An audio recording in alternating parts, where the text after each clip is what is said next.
कविता के पाठकों को मेरा रमेश मीना का सादर नमस्कार।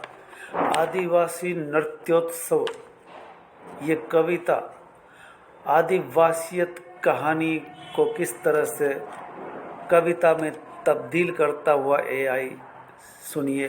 कविता है, आदिवासी जीवन की गहराई जब समय ने खींचा। आदिवासी जीवन की गहराई जब समय ने खींचा, लेकर गया संगोष्ठियों के बीच, जैसे कागज़ों पर उकेरी जाती हो सभी आदिवासी संघर्षों की लकीरें। योजना से आरंभ हुआ, थीम बनती गई, हर यात्रा में खोते घूमते, कभी रांची कभी हैदराबाद में। गुर्जर मीणा की लड़ाई, आदिवासी होने की पहचान, राजनीतिक खेलों में सुलझते सवाल, कभी बर्बाद होते हैं आदिवासी गांव। नींद में सवालों का हाहाकार, क्या लिखूं अब, कहाँ जाए ये विचार, कहाँ जाए ये विचार। समुद्र में लहराती अंधेरी रात, पानी में डूबते विचार, कभी ऊपर कभी नीचे, जैसे समुद्र में कोई बहा ले जाता हो। तैरते डूबते प्रलय का एहसास, आखिर क्यों नहीं खुलती आँखें। आखिरकार आँखें खुलती है, अंधेरे में छिपे चेहरे, नृत्य करती आकृतियाँ, काले तन चमकते चेहरे, आग की लपटें, हरे हरे पत्तों में लिपटी जिंदगी। ये नृत्य, ये हंसी, आदिकाल से बसी एकमात्र सच्चाई। क्या ये स्वर्ग की अप्सराएं? नहीं, ये प्रकृति के पुत्र, नृत्य में लीन, शब्दों से परे, बस एक लय में बंधे मुक्त मुक्त जीवन की कला। मेरे डर में उलझे सवाल, क्या मैं इस परिवेश का हिस्सा बन सकता हूँ?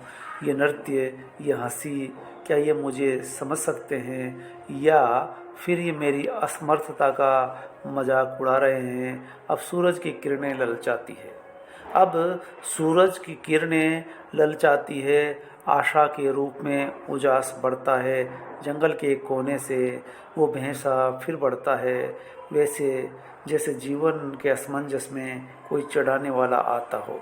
किंतु एक और झटका, और फिर एक आवाज़, पत्नी की आवाज़, वह जगाती है। वो समय, वही दिन, जो अनचाहे पुनः लौट आता है। कविता के रूप में जीवन, जो कभी बंधता है कभी मुक्त होता है, जैसे ये यात्रा संघर्षों से प्रकृति की गोदी तक। आदिवासी जीवन की गहराई जब समय ने खींचा, लेकर गया संगोष्ठियों के बीच, जैसे कागज़ों पर उकेरी जाती हो। धन्यवाद। ये थी आदिवासी नृत्योत्सव पर आधारित आदिवासी कहानी का रूपांतरण एआई द्वारा, आदिवासी अस्मिता का। आप ये देख सकते हैं कि किस तरह से एआई किसी भी कहानी के कंटेंट को कविता में तब्दील कर रहा है।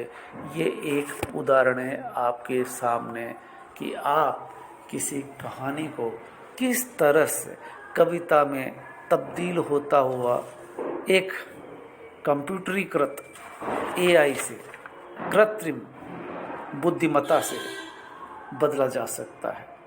तो आप अपनी राय दें, और ये कविता कहानी को कितना उतार रही है। आप एक बार आदिवासियत कहानी, जो यूट्यूब पर बराबर चल रही है, 1000 व्यूअर्स मिल चुके हैं, उसे सुनिए और इस कविता का आनंद लीजिए। कविता एआई का द्वारा किया गया रूपांतरण है। हालांकि अंडमान निकोबार के आदिवासियों का चित्रण, निरूपण जिस तरह से कहानी में हुआ है, वो यहाँ मात्र झलक मात्र है कि वो आग के आसपास नृत्य कर रहे हैं। वो बिल्कुल नग्न है, वस्त्र नहीं पहनते, समंदर से मछलियाँ पकड़ते हैं, और फिर एक भैंसे पे बैठकर एक आता है। अब मुझे देखकर जैसे भाला फेंकता हो, मैं डर जाता हूँ, क्योंकि इन अंडमानी आदिवासियों के बीच में इस टापू पर कोई सामान्य सभ्य जन नहीं जाता, ये एक रोक लगी हुई है। इस तरह से कहानी का सारांश है और कविता आपने अभी अभी सुनी। धन्यवाद।